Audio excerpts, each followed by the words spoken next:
Buongiorno, benvenuti al Focus TG. Siamo anche oggi in onda, in diretta, per informarvi di quello che sta succedendo in Veneto. Notizie tragiche arrivano dalle strade della nostra regione. Si è aggravato il bilancio dell'incidente avvenuto ieri a San Pietro in Gu. I morti sono 4, sono spirate altre 2 persone coinvolte nel sinistro.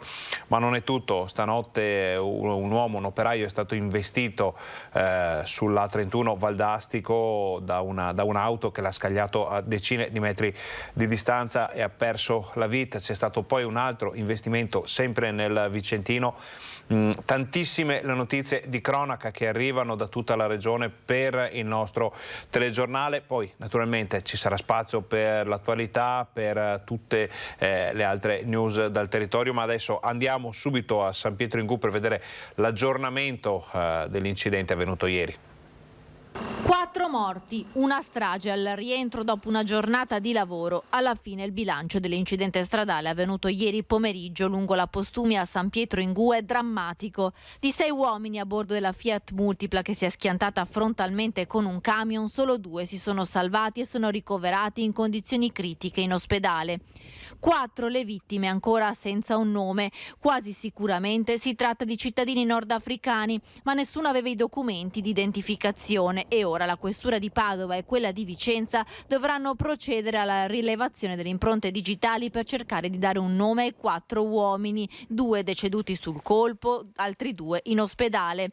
La scena che si è presentata davanti agli occhi dei soccorritori era agghiacciante e la descrive così una testimone oculare dello schianto. Ho sentito l'aereo di soccorso arrivare e sono uscita per controllare che cosa era successo e ho visto la macchina che si è schiantata contro il camion.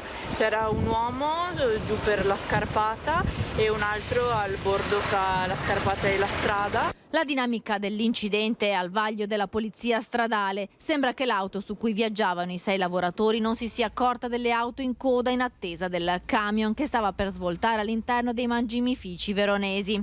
Per evitare il tamponamento, l'autista alla guida ha sterzato verso la corsia opposta di marcia per non cadere nella scarpata sull'altro lato, ma è finito contro il camion che stava transitando in quel momento in direzione Carmignano di Brenta.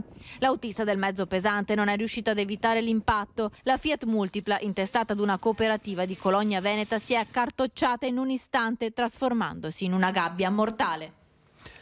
La nostra troupe si sta recando di nuovo sul posto per capire che cos'è successo. Saremo in collegamento nel corso della nostra informazione da San Pietro in Gu per gli aggiornamenti di questa terribile notizia. Adesso ci spostiamo nel Vicentino, anzi a Vicenza, dove all'altezza del casello di Vicenza Nord un operaio è stato investito e ucciso da un'automobile. Vediamo. Un operaio di 53 anni addetto alla manutenzione stradale è stato travolto e ucciso da un'auto nella notte. È accaduto verso le 2 lungo la A31 nei pressi del casello di Vicenza Nord. In quel punto dell'autostrada Valdastico erano in corso lavori di manutenzione del manto stradale. Un 19enne alla guida di una utilitaria non si sarebbe però accorto del cantiere e ha centrato in pieno l'operaio, scaraventandolo ad una trentina di metri dal punto di impatto. Immediatamente allertati i soccorsi dagli stessi colleghi dell'uomo che hanno cercato di prestare inutilmente le prime cure, è apparso loro subito chiaro che per il 53enne non c'era più nulla da fare. A constatare il decesso gli stessi sanitari del SUEME immediatamente intervenuti. Con i medici anche i carabinieri di Thiene che hanno sottoposto i primi accertamenti tossicologici al giovane autista dell'auto che ha dichiarato di non essersi accorto della presenza degli operai al lavoro. All'alcol test sarebbe stato rilevato un tasso alcolemico di oltre 1,50 contro il limite di 0,50 previsto per legge. Il 19enne quindi è stato arrestato con l'accusa di omicidio stradale. Anche in questo caso la nostra redazione, quella di Vicenza, si sta informando ulteriormente per capire bene la dinamica dei fatti e quello che sta succedendo. Poi torniamo a Vicenza perché è stato investito un ragazzo in strada Cabalbi, è molto grave. È ancora ricoverato in prognosi riservata al San Bortolo di Vicenza il ragazzo di 19 anni che è stato investito da un'auto nella serata di ieri. Le sue condizioni restano gravissime secondo i medici che lo stanno seguendo nel reparto di rianimazione. Il giovane è stato trasportato in ambulanza verso le 21:30 ieri sera. Poco prima, lungo strada Cabalbi, il ragazzo è stato investito da un veicolo che lo ha scaraventato ad una decina di metri di distanza. Ad assistere alla scena gli amici del ragazzo che hanno immediatamente allertato i soccorsi. Il gruppetto di giovani si trovava nei pressi di una gelateria e stavano attraversando la strada. Si svolgeranno questo pomeriggio, si svolgeranno oggi i funerali di Davide, il ragazzo investito e ucciso l'8 maggio. È arrivato il giorno dell'addio e sarà un addio che vedrà Morgano trasformarsi in un'unica grande famiglia. Perché Davide Pavani in queste settimane è diventato come il figlio di tutti, con i suoi 17 anni spensierati, spezzati da un'auto che lo ha travolto e ucciso.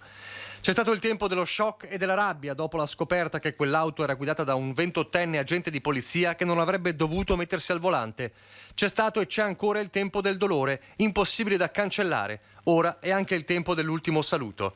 Alle 15:30 nella chiesa di Morgano, i funerali del ragazzino che domenica 8 maggio stava tornando a casa dopo aver accompagnato la fidanzatina a paese e in sella al suo scooter percorreva via Olimpia prima che Samuel Seno uscisse dalla festa con il rugby paese e dopo poche centinaia di metri lo centrasse in pieno. 2 giorni fa è stato conferito ai tecnici l'incarico per la perizia cinematica che dovrà accertare in ogni minimo dettaglio gli istanti della tragedia. Ma oggi le questioni tecniche e giuridiche lasciano il passo alla riflessione e al dolore di una famiglia e di un'intera comunità. Cambiamo argomento, restiamo nella pagina della cronaca, ovviamente poi torneremo su questi incidenti, sulle notizie che arrivano dalle strade del Veneto e andiamo in altopiano dove nella notte si è verificato un furioso incendio che ha distrutto la mansarda di un'abitazione.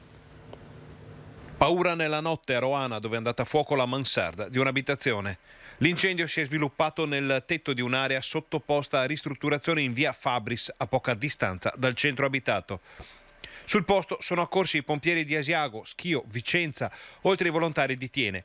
16 operatori, 3 autopompe, 2 autobotti e l'autoscala hanno lavorato per tutta la notte per domare il rogo e rimettere in sicurezza l'area interessata dall'incendio. Grazie all'intervento dei pompieri le fiamme sono state circoscritte alla sola mansarda e al tetto in legno e lamiera. Nessun danno è stato arrecato al resto dell'abitazione disposta su 3 livelli.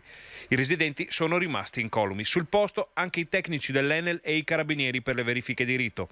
Secondo le prime informazioni pare che l'incendio sia stato innescato da una canna fumaria, ma le cause, come pure eventuali responsabilità, sono tuttora al vaglio dei tecnici e dei vigili del fuoco.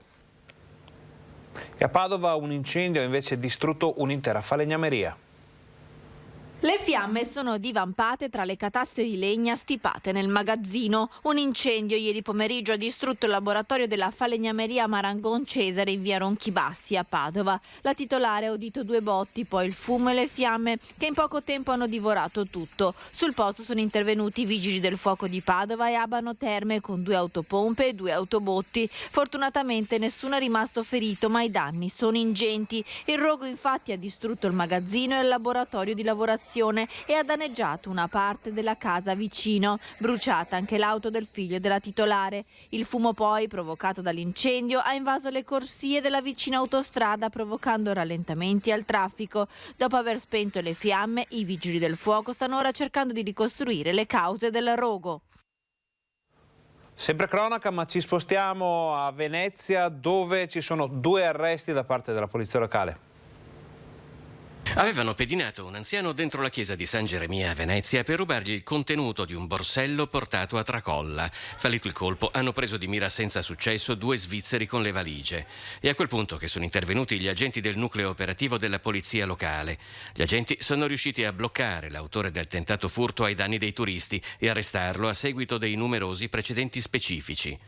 A Mestre invece è stato arrestato dalla polizia locale uno spacciatore che aveva appena venduto una dose a un minore in via Dante. Il pusher aveva già a suo carico 4 denunce per spaccio di stupefacenti e un arresto negli ultimi 5 anni, oltre a precedenti per furto aggravato e resistenza a pubblico ufficiale. Proprio in questo istante ci arriva una notizia da parte della Questura di Vicenza, arrestato un 49enne pakistano dalle pattuglie della sezione volanti della Questura su una corriera di linea di SVT.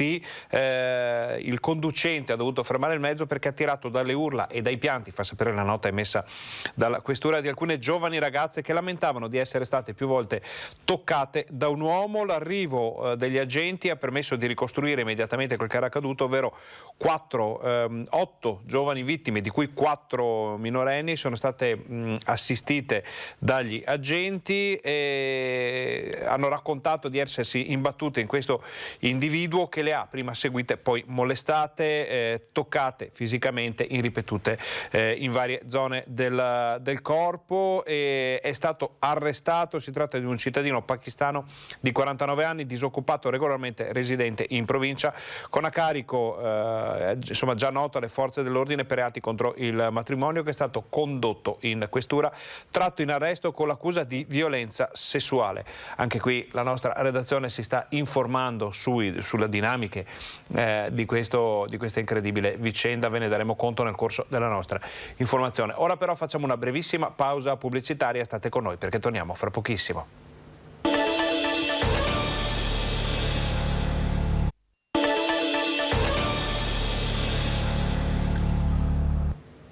Buongiorno, bentornati al Focus TG. Siamo in diretta anche oggi in onda per informarvi di quello che sta succedendo in Veneto. Siamo nella pagina della cronaca, torneremo poi a parlare dei gravi incidenti che hanno funestato questi ultimi 2 giorni in Veneto, ma andiamo in Trentino Alto Adige perché c'è un cadavere senza nome in Val di Fiemme. Ne avevamo dato notizia nel nostro telegiornale di ieri, mostrando anche alcuni dettagli diffusi dalle forze dell'ordine per cercare di capire chi sia quella persona ritrovata nel bosco, morta ormai da mesi. C'è una pista che porta sui Colli Euganei a Padova. Potrebbe essere di un uomo padovano il cadavere ritrovato lo scorso 2 maggio in una zona boschiva del comune di Castello Molina di Fiemme in Trentino. I carabinieri hanno divulgato le fotografie dei suoi tatuaggi per vedere se qualcuno li riconosce. Si tratta di tatuaggi rappresentanti simboli celtici del caos e 2 scritte runiche non decifrabili. L'uomo potrebbe essere morto il 4 di ottobre, come testimonia un diario del digiuno trovato a suo fianco che si ferma proprio a quella data, e lo stato di conservazione del corpo, rimasto per mesi ricoperto dal ghiaccio, confermerebbe questa ipotesi. Per i carabinieri lo sconosciuto potrebbe aver compiuto un rituale del digiuno di epoca celtica correlato ad un particolare rituale di purificazione dell'anima. In questi giorni si attende l'esito dell'autopsia per capire le cause del decesso. Secondo un primo esame si tratta di un uomo sui 35-40 anni, capelli lunghi castani, corporatura massiccia, alto 1,80 m. Alcuni testimoni che avevano parlato con lui nei mesi precedenti la sua scomparsa hanno detto che lo sconosciuto aveva fatto un riferimento ai Colli Euganei. Chiunque avesse informazioni utili al riconoscimento può contattare i carabinieri della stazione di Cavalese. Cambiamo argomento, voltiamo pagina, torniamo poi a parlare di cronaca, ma adesso parliamo di economia. Cominciano a emergere timori, apprensioni per lo stato del tessuto produttivo e non solo del Veneto da una parte, ma vediamo fra poco il servizio, pare che i dati siano confortanti, dall'altra sul versante occupazionale le cose non vanno benissimo. Vediamo. Uno stop che diventa campanello d'allarme per tutte le imprese della marca. 3 giorni di sospensione della produzione dell'Electrolux di Susegana per colpa del calo di vendite non era mai successo prima. Tutti gli stabilimenti hanno registrato prima problemi giustificati con i mancati approvvigionamenti. L'improvvisa svolta si è avuta in questi giorni con un blocco delle produzioni a Porcia e Forlì per l'intera prossima settimana e a Susegana con la chiusura dal 30 maggio al 3 giugno. Appare chiaro come le tensioni belliche e i loro effetti macroeconomici siano la causa di quanto accade nel settore elettrodomestico, il secondo dopo l'automotive ad essere colpito per la gelata delle vendite. Le incertezze sul futuro, accompagnate dal netto aumento dei prezzi di energie e materie, hanno prodotto una spirale negativa, ma nemmeno le altre imprese se la passano bene. Secondo l'ultimo report della Camera di Commercio sul manifatturiero, Nei primi 3 mesi del 2022 le imprese trevigiane hanno messo a segno una crescita della produzione industriale del più 3,5% sul trimestre precedente, ma l'incremento era stato del più 5,5% alla fine del 2021. Come vi avevamo annunciato, pronti a tornare sulla cronaca se dovessero arrivare notizie, è arrivata una notizia poco fa durante questo servizio che ci arriva dalla nostra redazione di Venezia. Muore a 75 anni cadendo con la bicicletta in un canale. Vediamo. Ha perso la vita mentre percorreva via Seriola Veneta tra la frazione di Dollo di San Brusone e Mira con la sua bicicletta, probabilmente colto da malore. L'uomo, che aveva 75 anni, ha perso il controllo del mezzo cadendo in un canale. A lanciare l'allarme alcuni passanti. Pressoché immediati i soccorsi del 118, ma per l'uomo non c'era più nulla da fare. Ogni tentativo di rianimazione si è rivelato vano. Sul posto sono intervenuti per i rilievi anche i carabinieri. Spetterà a loro stabilire la dinamica dell'incidente che ha portato alla caduta nel fossato e al decesso. Giancarlo Marigo era pensionato, aveva lavorato per la Miralanza ed era impegnato anche in attività di volontariato in parrocchia. Riapriamo la pagina economica, vediamo quali sono i dati sullo stato dell'economia veneta. I segnali già di qualche difficoltà legata soprattutto alla parte delle commodities, quindi alle materie prime, all'energia del gas, c'erano anche pre-guerra. Chiaramente il conflitto in Ucraina questo le ha solo aggravate e quindi chiaramente le dinamiche sono difficili. I dati però rimangono positivi, le aziende hanno ancora dei buoni portafogli ordini e questo quindi dà sicuramente grande fiducia. Chiaramente il contesto è un contesto difficile, complicato per tutte appunto le tematiche legate alle commodities, però su questo noi dobbiamo lavorarci e quindi cercare con il governo italiano e l'Europa di trovare chiaramente le sinergie utili per fare in modo di attenuare queste difficoltà. Da 2 settimane Assindustria, Veneto Centro e Confindustria Venezia, area metropolitana di Venezia e Rovigo, sono al lavoro sul progetto di fusione. Il cammino è in itinere, nel senso che abbiamo appena iniziato la condivisione con tutti gli associati per capire appunto quanto è apprezzata questa aggregazione, che deve avere una valenza fondamentale, cioè quella di crescere come massa critica per permetterci di avere una progettualità anche più ampia e più forte e quindi per dare ancora più spessore e più forza alle nostre aziende. Le preoccupazioni comunque restano. Ieri vi avevamo fatto vedere in diretta la protesta dei lavoratori di Superjet che avevano bloccato la strada triestina. Abbiamo fatto poi un sunto di quello che è emerso da queste dichiarazioni. Sentite. I 140 lavoratori di Superjet sono più determinati che mai nel far sentire la loro voce. Senza stipendio dal 27 aprile questa mattina hanno bloccato la Triestina dalle 8 alle 10, manifestando davanti alla sede di Leonardo a Tessera. I conti bancari sono bloccati e per poter avere i loro soldi devono chiedere un fido. La proposta di Intesa San Paolo non è altro che apertura di un fido presso la Intesa San Paolo, quindi è un prestito che ci stanno facendo con tutte le agevolazioni del caso, sì, ma è sempre un prestito che poi dovremo restituire. Il provvedimento di congelamento è stato emesso dal Comitato di Sicurezza Finanziaria del Ministero dell'Economia ed eseguito dalla Guardia di Finanza nei confronti della società inserita nella blacklist e colpita dalle sanzioni dell'Unione Europea nei confronti della Russia. Ma questo non è l'unico motivo della protesta, c'è paura per il futuro occupazionale. Oggi noi paghiamo le sanzioni che hanno, noi non siamo oligarchi, non siamo, non so chi si voleva colpire, come si voleva capire, noi siamo lavoratori italiani. Paghiamo le tasse qua in Italia e ci sono i soldi, ribadisco, ci sono, solo che sono bloccati. Dobbiamo ancora capire perché ci tengono bloccati i nostri stipendi e nessuno ci sta rispondendo.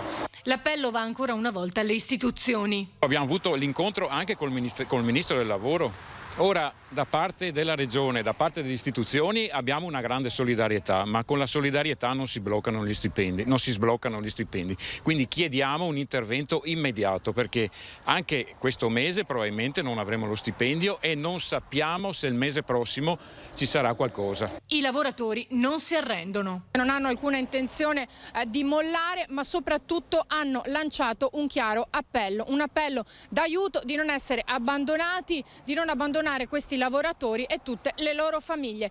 La settimana prossima vediamo cosa decideremo di fare certamente un incontro, speriamo presto, veloce con il prefetto, e dopodiché, se ancora qualcosa non si sbloccherà, dovremo obbligatoriamente andare avanti e appesantire ancora di più le manifestazioni.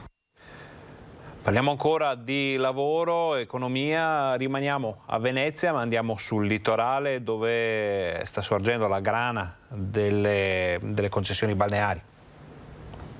Il tema del rinnovo delle concessioni balneari sta creando notevole fermento e divergenze nella maggioranza che sostiene il governo Draghi.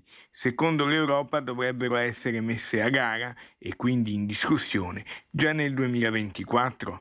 La cosa certa è che l'argomento rappresenta già oggi una spina nel fianco per i nostri gestori degli stabilimenti balneari nel veneziano. Alcuni, vista l'incertezza del futuro, hanno pensato di bloccare gli investimenti che erano in programma. Noi per esempio quest'anno siamo rimasti bloccati con gli investimenti, soprattutto volevamo rifare tutta una serie di interventi, soprattutto ai bagni, mettendo pannelli solari, solare termico e compagnia bella, ma purtroppo finché non sarà legge questa proposta di legge siamo un po' tutti bloccati. Stiamo aspettando il 2024 per presentare i progetti nuovi per andare a bando. C'è ancora molta confusione da parte di chi sta scrivendo questa legge.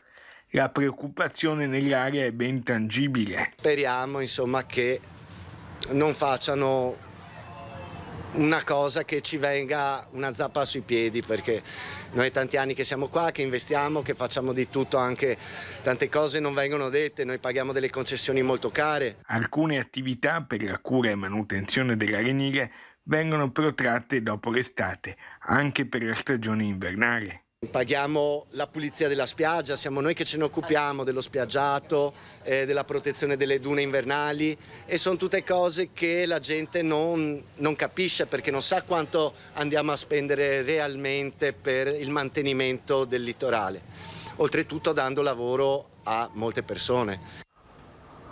Ora facciamo una brevissima pausa pubblicitaria, poi andiamo immediatamente a San Pietro Ingù per vedere che cosa è successo, che cosa sta succedendo con l'incidente che ha causato la morte di 4 persone e il ferimento di altre 2. State con noi, torniamo fra pochissimo.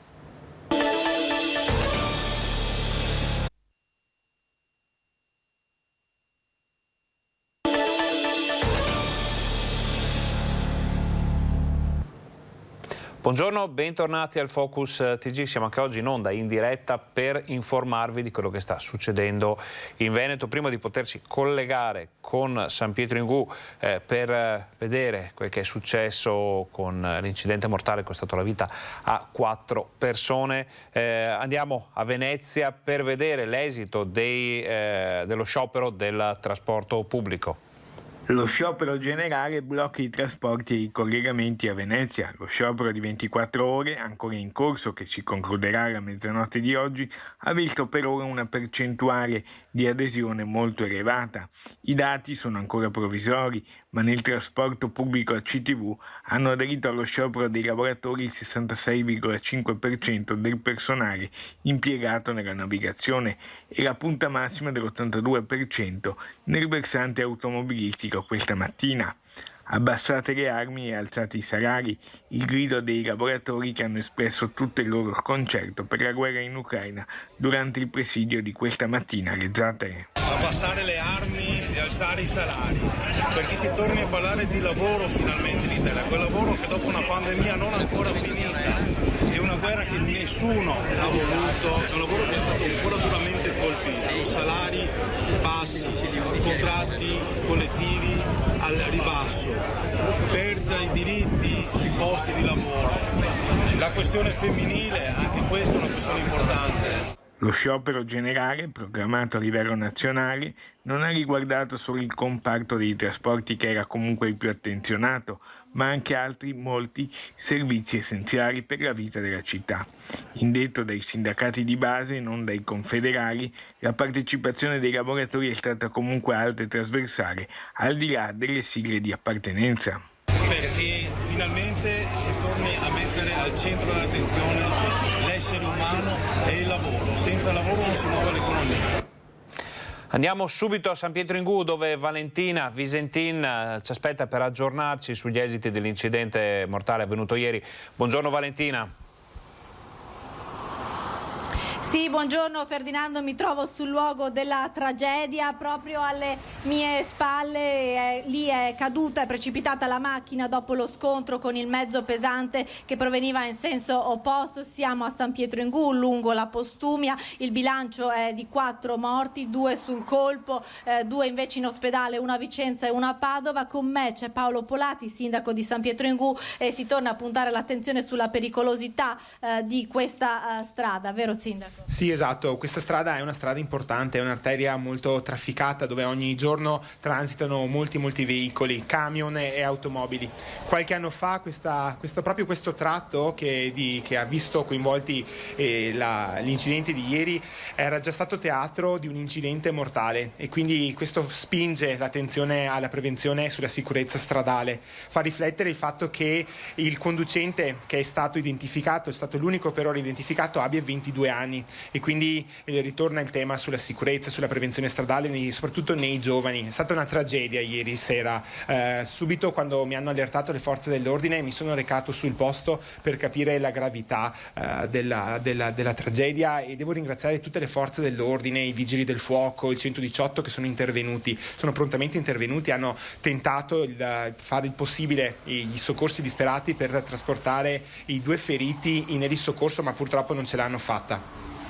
Ecco Ferdinando, l'ultima notizia proprio di pochi minuti fa è che è stata identificata la prima vittima ed è un 22enne nordafricano. Da San Pietro in Gu è tutto, ti restituisco la linea allo studio. Ringraziamo Valentina Visentin, il sindaco di San Pietro in Gu. Ovviamente poi se ci saranno notizie li ricontatteremo, verremo ricontattati per potervele dare in diretta, anche perché restano da identificare le altre persone che hanno perso la vita in questo gravissimo incidente. Andiamo avanti con le notizie dal territorio, ci spostiamo nell'Alta Padovana, dove manca improvvisamente l'impresa addetta allo sfalcio del verde pubblico e il sindaco si trasforma in giardiniere. Vediamo.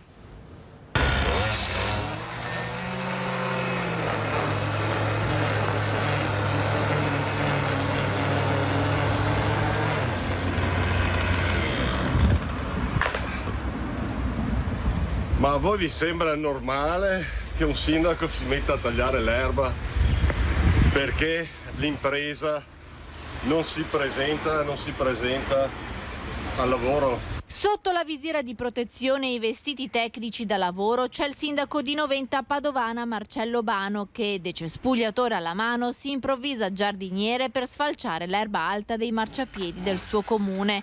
Il primo cittadino accusa la cooperativa che aveva in appalto la manutenzione del verde di non rispettare il cronoprogramma imposto dal contratto, un contratto che risale alla precedente amministrazione, sottolinea Bano. Dopo aver tagliato l'erba, il sindaco torna in ufficio per diffidare ufficialmente i responsabili della cooperativa. Il responsabile non risponde, anzi mi ha messo anche giù il telefono, e allora adesso si assume la responsabilità. C'è un contratto, adesso gli applico le penali. Basta. Il sindaco Bano aveva aggiunto ulteriori giorni di lavoro per inserire nella manutenzione le nuove aree verde, ma adesso, dice, è già pronto un nuovo bando per la gara d'appalto. Se c'è una cosa sulla quale io non presido è il verde, cioè il verde deve essere perfetto. Io pretendo la stessa qualità della precedente amministrazione. Siccome i soldi sono gli stessi, io voglio la stessa cosa. Non gli va bene, anzi, problemi zero. È già pronto la nuova gara d'appalto per il verde, dove abbiamo chiesto 3 squadre dalla mattina alle 7:30 fino alla sera alle 7:30. I tempi ne abbiamo dati di più di quelli che hanno offerto loro, adesso è ingiustificabile. Raccogliamo lo sfogo del sindaco di Noventa Padovana e vi racconteremo poi come andrà a finire. Cambiamo ancora argomento, le difficoltà dopo 2 anni e mezzo di pandemia, dopo l'esplosione dei costi dell'energia ma anche del carrello della spesa, mettono davvero in difficoltà tantissime persone. Siamo andati a chiedere ai vicentini come va, la risposta insomma, sentite cosa ci hanno detto. Io arrivo a fine mese fortunatamente, però ho speso esattamente il doppio dell'anno scorso. Beh, hanno ragione, a me è arrivato uno da 400 euro l'altro ieri, per cui o la pago subito così oppure la diluisco. Siamo pensionati tutti e due e quando abbiamo visto i conti che dobbiamo pagare, io sono rimasta senza parole. Siccome vivo da sola, non è eccessivo questo rincaro, sono 100-150 euro.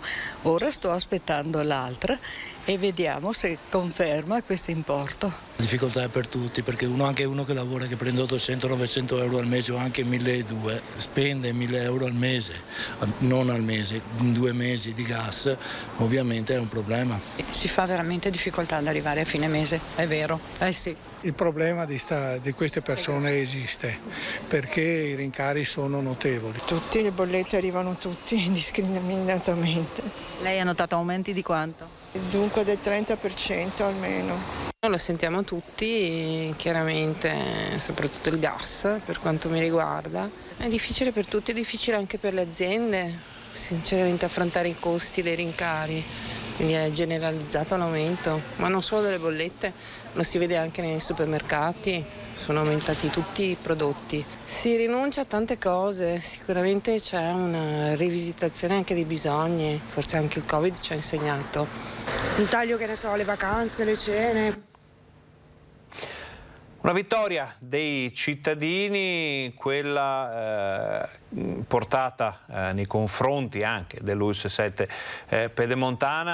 Andiamo nella Bassanese, ma non solo, perché tantissime le segnalazioni che c'erano arrivate, che erano arrivate alla nostra redazione, che aveva dato voce appunto a molti pazienti, a molti telespettatori, a molti cittadini sulle difficoltà per le visite e gli esami all'interno dell'ULSS 7. Spesso le persone, succede ancora in queste ore, immaginiamo, venivano mandate nella sede più comoda per gli orari, per le tempistiche, ma non per la vicinanza appunto rispetto alla residenza delle persone. L'ULSS 7 cambia rotta, sentiamo. Dai, qualcosa si muove, anzi si muoveranno meno gli over 65 che abitano nella zona dell'ULSS 7 e che hanno bisogno di visite o esami specialistici.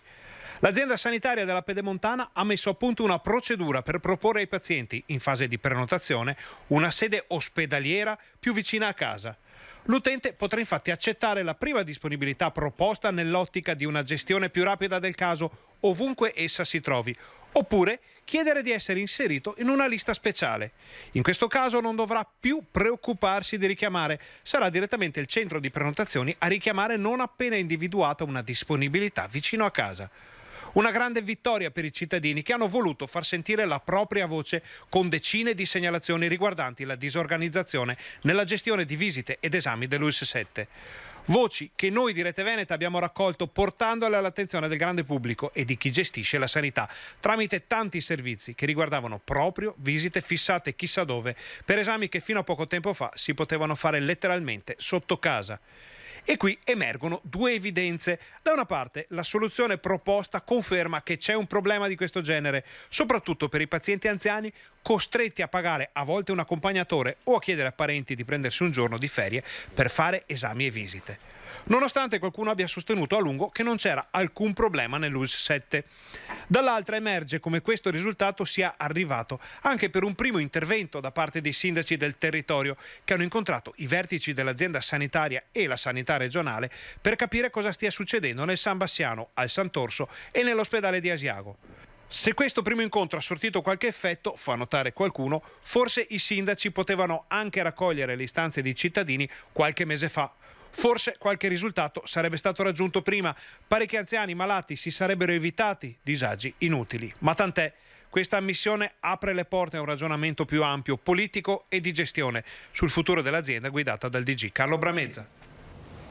Torneremo su questo argomento proprio in queste ore a Bassano, ve l'abbiamo raccontato nei nostri telegiornali, si stanno raccogliendo le firme per una sanità migliore, per chiedere alcuni dettagli importanti, fra i quali, non è un dettaglio, sicuramente la rimozione o le dimissioni del DG Carlo Bramezza. tanti cittadini, ci dicono i nostri giornalisti, ci dicono gli organizzatori dei banchetti, anche questa mattina a firmare la petizione. Ve lo raccontiamo nel TG Bassano di questa sera. Adesso però facciamo una brevissima pausa pubblicitaria, voi state con noi perché torniamo fra pochissimo.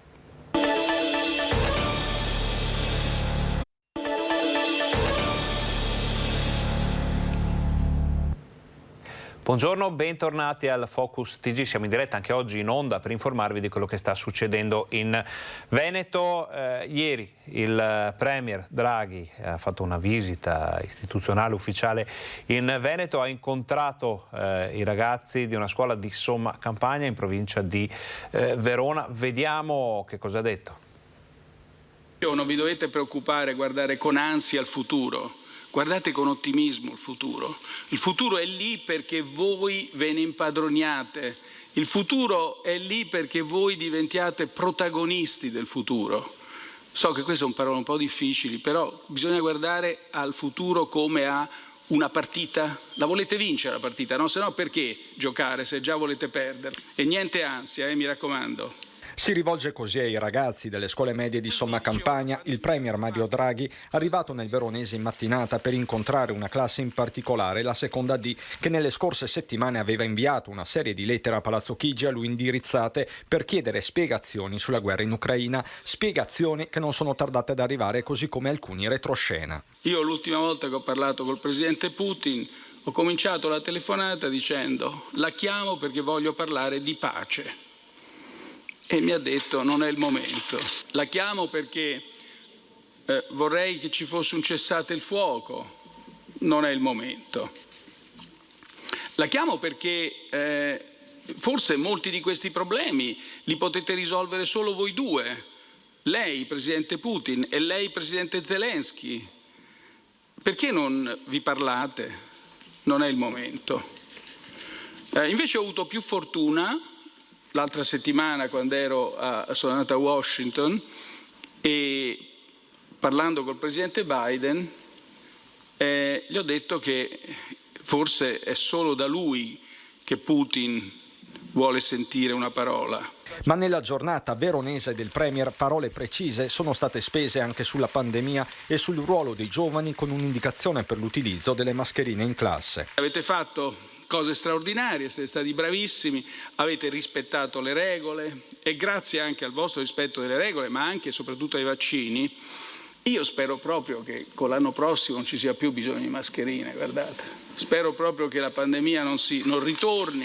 Draghi si è poi recato in visita all'ossario di Custozza, deponendo una corona d'alloro al mausoleo che ricorda le vittime della prima e della terza guerra d'indipendenza italiana. Premier che poi si è fermato per un colloquio privato con il presidente del Veneto, Luca Zaia, ma la trasferta, organizzata in tempi record e comunicata ufficialmente solo poche ore prima, è stata dedicata ai giovani con parole tutt'altro che retoriche. Vi dovete divertire, questa è l'altra cosa, e su questo del divertimento vi saluto e vi faccio tante congratulazioni ancora. Da Verona alla Marca Trevigiana per parlare di mafie.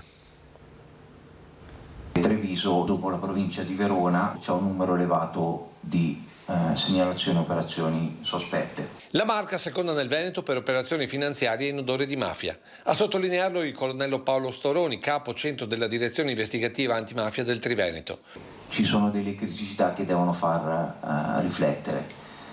A livello nazionale, in relazione al PIL, il Veneto nel 2020 è stata la prima regione di tutto il centro-nord col più alto numero di comunicazioni oggettive. È l'unica regione del centro-nord che viene classificata con il colore rosso. Segnali di un'economia in difficoltà che trova a volte, cercando per prima, risposte dal mondo mafioso.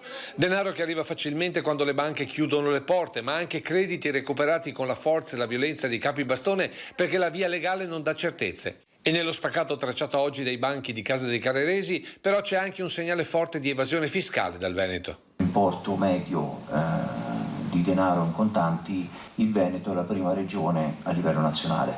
È inevitabile fare anche una correlazione con una certa propensione all'evasione. Sotto esame della DIA più di qualche categoria della catena economica. Commercialisti, avvocati, a volte notai, consulenti del lavoro, quinta categoria funzionari di banca. Ed è su questi che la DIA si sta particolarmente concentrando. Quello che percepiamo nei livelli intermedi per quanto riguarda le banche, a livello investigativo vediamo che il fenomeno della corruzione di funzionari preposti all'apertura di linee di credito o a valutare una serie di certificazioni che il cliente produce per avere dei finanziamenti, la corruzione è ancora presente, è presente anche in modo non irrilevante. In questo scenario si inseriscono gli appalti della pubblica amministrazione, motivo di incontro oggi a Treviso per oltre 150 tra comuni ed enti, in presenza e collegati. Proprio per cercare di allertare l'attenzione dei comuni della regione nella gestione dei fondi previsti dal PNRR. Questo è il grosso pericolo futuro. Ieri era la giornata mondiale dedicata alle api e a Marostica, nella Pedemontana, è stato inaugurato un apiario comunale. 20 maggio, giornata mondiale delle api. Sono ormai 5 anni che le Nazioni Unite hanno deciso di far coincidere questa grande festa con la data di nascita del pioniere sloveno Anton Jensa.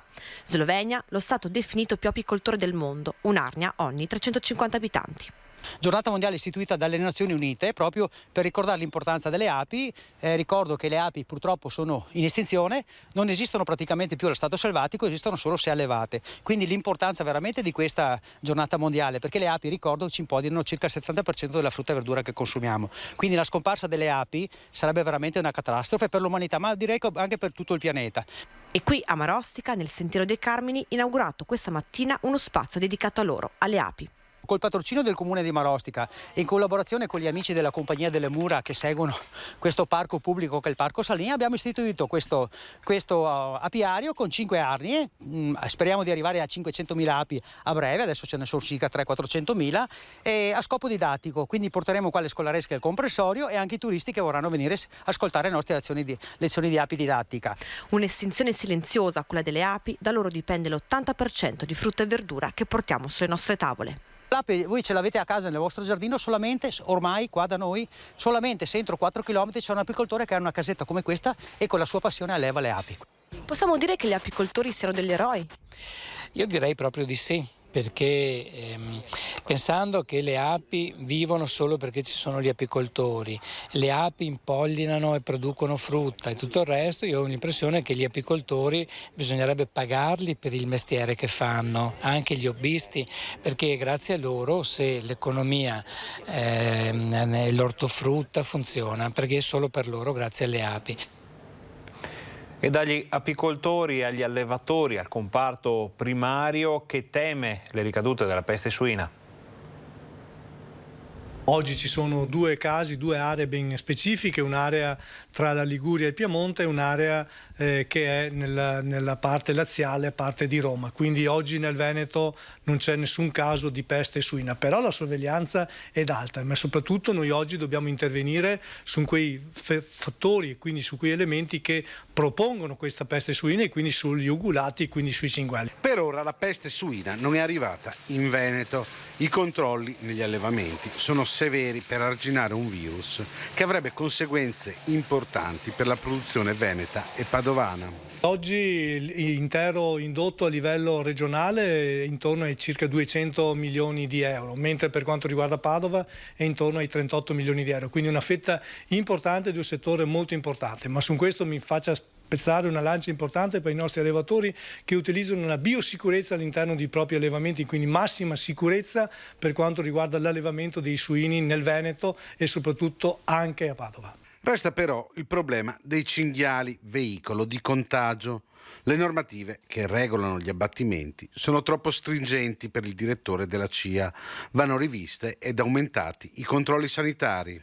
Oggi i cinghiali sui Colli Ugani è un fattore devastante per il mondo agricolo, non si conosce quanti sono oggi i cinghiali, si pensa quasi dai 10 ai 12 mila esemplari nei Colli Ugani e oggi anche le pianure dei Colli Ugani e zona di Este, zona di Vallette, anche là circa 2000 cinghiali sono presenti, quindi oggi c'è la necessità di intervenire in maniera drastica su questo divulgarsi di queste attività dei cinghiali, quindi intervento mirato per quanto riguarda la cacciagione.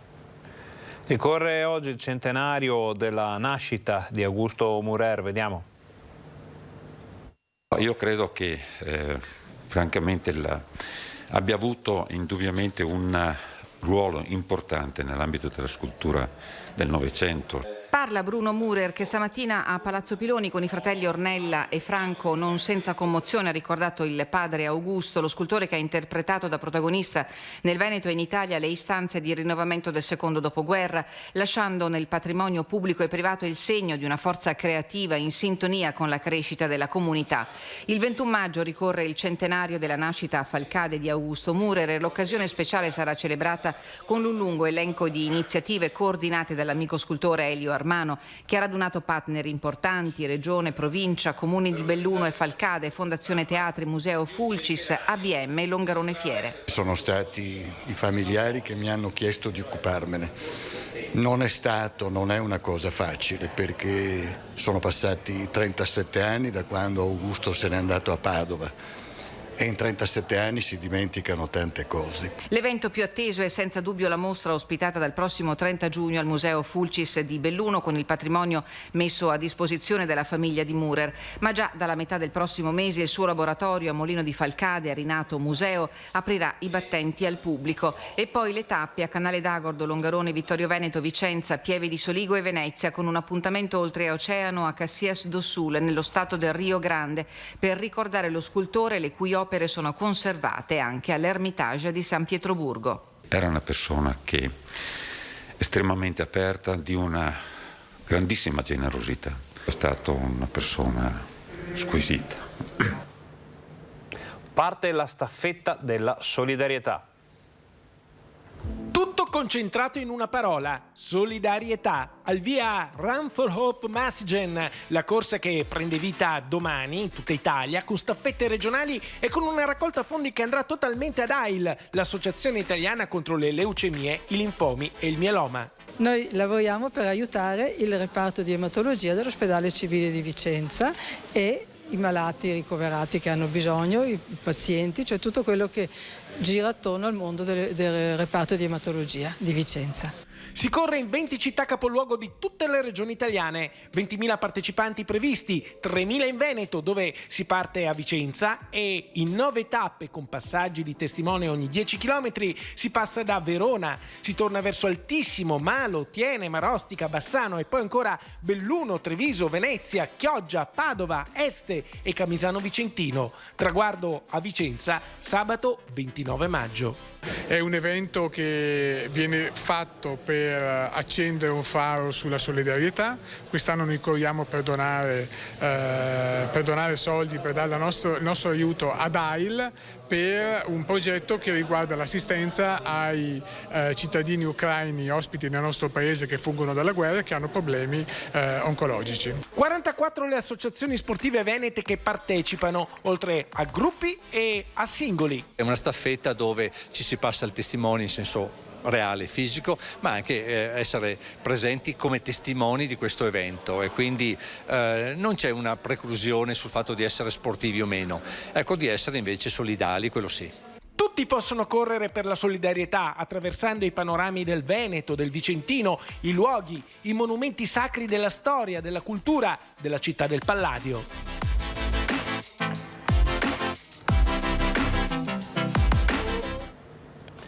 Finiamo letteralmente di corsa questa nostra edizione del Focus TG perché la Maratona di Venezia apre un'importante iniziativa. Una grande iniziativa che si inserisce all'interno di quel percorso di sensibilizzazione dell'importanza della diagnosi precoce rispetto al tumore al seno. Venice Marathon, la più importante manifestazione sportiva della città di Venezia, conosciuta a livello internazionale, si schiera a fianco della Lega Italiana contro i tumori per veicolare un importante messaggio di prevenzione proprio nell'anno in cui la LILT taglia il traguardo dei 100 anni di attività.